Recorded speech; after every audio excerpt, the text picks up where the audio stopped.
Beralih ke informasi kriminal, pemirsa, jajaran Buser Polres Buleleng kembali mengamankan 2 tersangka penyelenggara tajen di kawasan Dusun Mandul, Desa Panji, Kecamatan Sukesade, Buleleng. Keduanya kini digiring dan ditetapkan sebagai tersangka oleh polisi.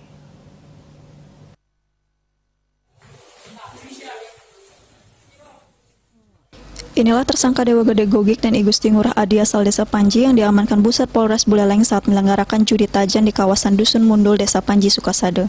Keduanya diamankan pada Minggu 17 Januari 2020. Kedua tersangka menyelenggarakan tajan saat hujan di tengah pandemi COVID-19 dengan asumsi tidak ada petugas dari Satgas Covid dan pihak kepolisian yang akan menangkap. Kanit 1 Pidana Umum Reskrim Polres Buleleng, Ibda Kevin Simatupang menjelaskan, keduanya diduga melanggar pasal 303 KUHP dan Undang-Undang Nomor 6 tentang kekarantinaan kesehatan. Ibda Kevin Simatupang menambahkan sejumlah barang bukti diamankan, diantaranya uang cuk sebesar Rp135.000, 2 pisau taji, dan 3 ekor ayam berikut sangkarnya.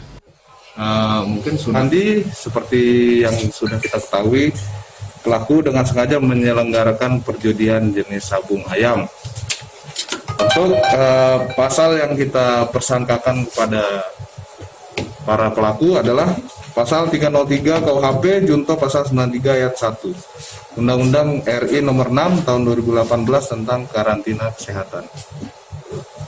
Untuk barang bukti seperti yang sudah ditunjukkan tadi ada 2 buah pisau taji, 1 gulung benang warna merah, uang cuk senilai Rp135.000 dan 3 ekor ayam. Dengan diamankan kedua tersangka ini, pihak kepolisian berharap tidak ada lagi kegiatan tajan di seputaran Buleleng guna memutus penyebaran rantai COVID-19.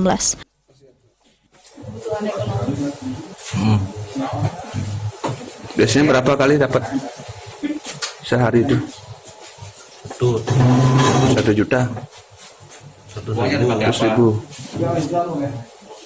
Pakai ini kehidupan sehari-hari. Kehidupan sehari-hari. Komang Yuda, Bali TV.